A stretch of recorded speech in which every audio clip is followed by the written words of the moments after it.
राधे राधे दोस्तों, जय श्री कृष्णा, जय माता दी। गुड मॉर्निंग दोस्तों, welcome back to my YouTube channel. मैं सुबह सुबह जग गई थी दोस्तों, क्योंकि मुझे मंदिर जाना था। तो मैंने जगा, नहाया, छत पर आई, पूजा पाठ की, नीचे गई तो लड्डू गोपाल को स्नान ध्यान कराया, उनको तैयार किया और फिर मंदिर के लिए निकल गई। मैं मंदिर आ गई थी दोस्तों, तो मैंने यहाँ माता रानी के दर्शन किए। आप लोग भी माता रानी के दर्शन कर लीजिए। फिर मैं मंदिर से आई तो तैयार होने लगी लाइब्रेरी के लिए। अब जल्दी जल्दी तैयार हो गई थी तो मैं लाइब्रेरी के लिए निकल गई हूँ दोस्तों। तो चलिए अब मैं आप लोगों से लाइब्रेरी में जाकर मिलती हूँ। मैं अभी लाइब्रेरी पहुँच गई थी। मैं जब लाइब्रेरी पहुँच गई, सारी चीज़ें अपनी सब अच्छे से सेट की, उसके बाद मैं पढ़ने के लिए बैठ गई दोस्तों। आज मैंने स्टैटिक जीके से अपनी शुरुआत की। स्ट्रेटेजी के में मैंने प्रमुख लोक नृत्यों को पढ़ा। जैसे कि आप लोगों को मैंने कल बताया था, कल से मैंने लोक नृत्यों को शुरू किया है पढ़ना। तो आधे 14 राज्यों के मैंने कल कंप्लीट किए और आधे 14 राज्यों को मैंने आज कंप्लीट किए। तो चलिए अब मैं आप लोगों से लोक नृत्यों से इम्पोर्टेंट क्वेश्चन जो भी बन रहे हैं मैं आप लोगों से पूछती हूँ। आप लोग कमेंट बॉक्स में आंसर बताइएगा। भामा कल्पम किस राज्य से संबंधित है? बुरा कथा कहाँ मनाया जाता है? कोलाटम कहाँ मनाया जाता है? पुलीपेट्टम कहाँ मनाया जाता है? खुल्लम किस राज्य का लोक नृत्य है? खानटम किस राज्य का लोक नृत्य है? शुकमेनसेम किस राज्य से संबंधित है? मेरा स्ट्रेटेजी के वाला पोर्शन कंप्लीट हो गया है। मैंने पूरे 28 राज्यों के लोक नृत्य को कंप्लीट याद कर लिया है। और आप लोग भी कोशिश करिए कि लोक नृत्य वाला पूरा चैप्टर आप लोग भी अपना कंप्लीट कर लीजिए। इसमें मेरे साथ साथ आपके भी सारे चैप्टर कंप्लीट होते जाएंगे। और जो भी क्वेश्चन मैं आप लोगों से पूछती हूँ, आप लोगों से हम्बल रिक्वेस्ट है कि आप उसका आंसर कमेंट बॉक्स में बताइएगा दोस्तों। तो चलिए अभी मेरा स्टैटिक जीके वाला पोर्शन कंप्लीट हो गया था। उसके बाद मैंने पॉलिटी को पढ़ना स्टार्ट कर दिया। पॉलिटी में मैंने भाग 8 संघ व राज्य क्षेत्र को स्टार्ट किया था, आर्टिकल 239 से 242 तक। उसके बाद मैंने भाग 9 को भी पढ़ा। भाग 9 में पंचायत है। तो चलिए अब भाग 8 और भाग 9 से आप लोगों से इम्पोर्टेंट क्वेश्चन पूछती हूँ। आप लोग कमेंट बॉक्स में आंसर बताइएगा। केंद्र सरकार या सांसद कानून बनाकर किसी भी केंद्र शासित प्रदेश के लिए विधानसभा का गठन कर सकती है। किस आर्टिकल के तहत दिल्ली को राष्ट्रीय राजधानी क्षेत्र घोषित किया गया है? आप इन दोनों क्वेश्चन के आंसर कमेंट बॉक्स में आंसर बताइएगा। उसके बाद मेरा पॉलिटी वाला पोर्शन कंप्लीट हो गया था, तो मैंने हिस्ट्री पढ़ना स्टार्ट कर दिया। हिस्ट्री में मैंने आज अकबर को पढ़ा है। तो चलिए अकबर से अब मैं आप लोगों से इम्पोर्टेंट क्वेश्चन पूछती हूँ। मुगल वंश में मेरा हुमायूं हो गया, बाबर हो गया, सूरी वंश हो गया, शेरशाह सूरी, और मैंने अकबर को स्टार्ट कर दिया है। तो चलिए अब मैं अकबर से जो भी इम्पोर्टेंट क्वेश्चन बनते हैं मैं आप लोगों से पूछती हूँ। आप लोग कमेंट बॉक्स से आंसर बताइएगा। अकबर का जन्म स्थान क्या था?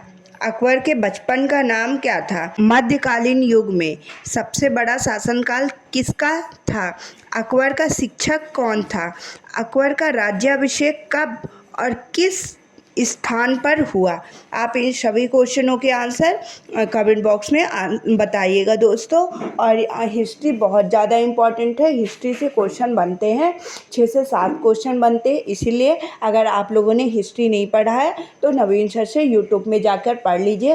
और अगर आपने एक बार पढ़ा भी है अपना बेसिक, फिर भी अगर आपको एडवांस लेवल में पढ़ना है तो यूट्यूब में सर्च करिए हिस्ट्री बाय नवीन सर, आ जाएगा। आप लोग वहाँ से बहुत अच्छे तरीके से पढ़ सकते हैं और आपका हिस्ट्री में एक अलग ही लेवल हो जाएगा। जब भी क्वेश्चन, जो भी हिस्ट्री से क्वेश्चन बनेंगे, उन क्वेश्चनों के आंसर आप लोग आसानी से दे पाएंगे। जैसे अभी मैं पढ़ रही हूँ ना, तो जो मॉक वगैरह लगाती हूँ, जो हिस्ट्री के क्वेश्चन रहते हैं, जितना पोर्शन मैंने पढ़ लिया है, उन पोर्शन के अगर क्वेश्चन किस तरफ से भी आते हैं वो हमसे बन जाते हैं। क्या है कि क्योंकि सर जैसे क्लासेस कराते हैं, उसमें क्लासेस के बाद पीवाईक्यूज जो मतलब टफ पीवाईक्यूज रहते हैं ना, उनको भी 10-15 क्वेश्चन कराते हैं। इससे हमें आइडिया भी बन जाता है कि किस तरह के क्वेश्चन एग्जाम में पूछता है। इसीलिए मैं आप लोगों से बार बार बोलती हूँ कि आप लोग नवीन सर की यूट्यूब से हिस्ट्री की क्लासेस कंप्लीट कर लीजिए। पॉलिटी भी सर ने पूरी कंप्लीट करा दी है।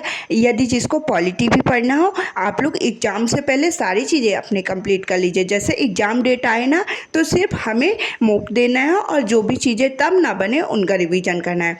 एक बार एग्जाम डेट से पहले हमें अपनी सारी चीज़ें प्रॉपर रिवीजन करके रख देनी। क्योंकि टेंशन ना रहे कि एग्ज़ाम आ गया, अभी हमारी ये चीज़ें कंप्लीट नहीं हुई, ये चीज़ें कंप्लीट नहीं हुई। इसीलिए मैं आप लोगों से बार बार रिक्वेस्ट करती हूँ कि जैसे जैसे मैं अपने सारे टॉपिक्स कंप्लीट करती जाती हूँ, जो भी मेरे वीडियोस देखते हैं वो भी अपने टॉपिक्स कंप्लीट करते जाएं मेरे साथ साथ, और कमेंट बॉक्स में बताया करें कि दीदी मैंने ये टॉपिक आज कंप्लीट कर लिया है। इसीलिए मैं भी आपसे अपनी जो भी टॉपिक कंप्लीट करती हूँ आप लोगों से शेयर करती हूँ। तो आप लोग भी कमेंट बॉक्स में शेयर करिए कि दीदी मैंने भी ये टॉपिक कंप्लीट कर दिया है। उसके बाद मैंने मैथ्स की क्लासेस लेना स्टार्ट कर दिया था।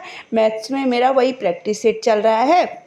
आज भी मैंने प्रैक्टिस सेट लिया। अभी 3 क्लासेस और बची हैं जो सर ने मतलब रेलवे के अभी पेपर हुए हैं उनके क्वेश्चन कराए हैं। जब वो क्लासेस मेरी कंप्लीट हो जाएगी उसके बाद सर ने अपने टेलीग्राम ग्रुप में आरपीएफ कांस्टेबल के पूरे क्वेश्चन जितने भी टॉपिक वाइज थे ना, सारे क्वेश्चन की पीडीएफ डाल दी है। मैं वो सॉल्व करना स्टार्ट करूँगी, और जब से मैं सॉल्व करना स्टार्ट करूँगी मैं आप लोगों से शेयर करूँगी। आप लोग भी कोशिश करिएगा कि मेरे साथ वो क्वेश्चंस की पीडीएफ सॉल्व करना स्टार्ट कर दीजिए। डेली हम लोग 100 क्वेश्चन भी करेंगे ना तो 1200 लगभग क्वेश्चन है। 12 से 15 दिन में सारे चीज़ें कंप्लीट हो जाएंगी हमारी। तो और एक बात और, हमें मैथ्स, रीजनिंग और जीके जीएस का अपना सेक्शनल मॉक टेस्ट देना है। जैसे जिस टाइम पे हम मैथ्स पढ़ते हैं, ठीक ना, उसी में हमें आधे घंटे का टाइम निकालना है और सेक्शनल मॉक टेस्ट देना है। सेक्शनल मॉक टेस्ट ये होगा कि कौन से चैप्टर की कॉन्सेप्ट हमें भूल रहे हैं ना, वो जो भी कॉन्सेप्ट जिस चैप्टर के भी भूल रहे हैं उसका हम आसानी से रिवीजन कर पाएंगे। दोस्तों मैं अभी फुल मॉक टेस्ट नहीं दे रही हूँ, मैं सेक्शनल मॉक टेस्ट ही दे रही हूँ। और सेक्शनल मॉक टेस्ट में मेरे 25, 26, 27, 28 ऐसे नंबर बन रहे हैं। इन नंबरों को मुझे 30 बाई 30 रीजनिंग और मैथ्स में तो लेके जाना ही है, तभी सिलेक्शन होगा। और क्योंकि जीके जीएस में थोड़ा तो कम हो सकता है, लेकिन जीएस में भी अपना टारगेट 25 प्लस ही करना है दोस्तों। उसके बाद जब मेरी क्लासेस हो गई थी तो मैंने करंट अफेयर की क्लासेस लेना स्टार्ट कर दिया है। करंट अफेयर की क्लासेस तो आप लोगों को पता ही है कि मैं डेली लेती हूँ। आप लोग भी कोशिश करिए, अभी भी टाइम है, आप लोग करंट अफेयर की क्लासेस लेना स्टार्ट कर दीजिए। गौरव सर की करंट अफेयर की क्लासेस लेने से हमें फ़ायदा ये होता है कि सर सिर्फ करंट नहीं कराते हैं, लर्न टॉप में जो भी टॉपिक्स के क्वेश्चन सर साइंस की भी करा देते हैं, हिस्ट्री भी करा देते हैं, उसमें पॉलिटी भी, स्टैटिक भी और पिछला करंट भी साथ ही साथ रिवीजन करा देते हैं। इसीलिए गौरव सर की करंट अफेयर की क्लासेस लेने से हमें बहुत ज़्यादा फ़ायदा होता है। इसीलिए मैं आप लोगों से भी बोलती हूँ, अगर करंट की क्लासेस लेना है तो गौरव सर से लीजिए। उसके बाद करंट की क्लासेस हो गई थी तो मैंने हिस्ट्री की क्लासेस लेने लगी थी, क्योंकि आज मुझे शाम टाइम लाइब्रेरी नहीं जाना था, कहीं थोड़ा काम था तो कहीं जाना था, इसलिए मैंने सुबह वाले पोर्शन में ही थोड़ा लेट तक पढ़ाई कर ली। क्योंकि पढ़ाई का भी तो ज़्यादा डिस्टर्बेंस नहीं कर सकते हैं, अभी एग्ज़ाम भी आ गया है। तो मैंने हिस्ट्री की क्लासेस ली। इन सब में मुझे 3 बज गए थे। जब मेरी सारी क्लासेस कंप्लीट हो गई तो मैं सब चीज़ें रख के घर के लिए निकल गई, क्योंकि अभी भूख भी लग गई थी दोस्तों। तो चलिए अब मैं घर जा रही हूँ और फिर मैं आप लोगों से घर पर मिलती हूँ। तो मैं घर आई तो मैंने खाना वगैरह खाया, फिर उसके बाद रेस्ट ली। मैं खाना खा रही थी, उसके बाद मैंने रेस्ट लिया और फिर जो काम था मैंने किया। तो राधे राधे दोस्तों, जय श्री कृष्णा। अब हम मिलते हैं कल।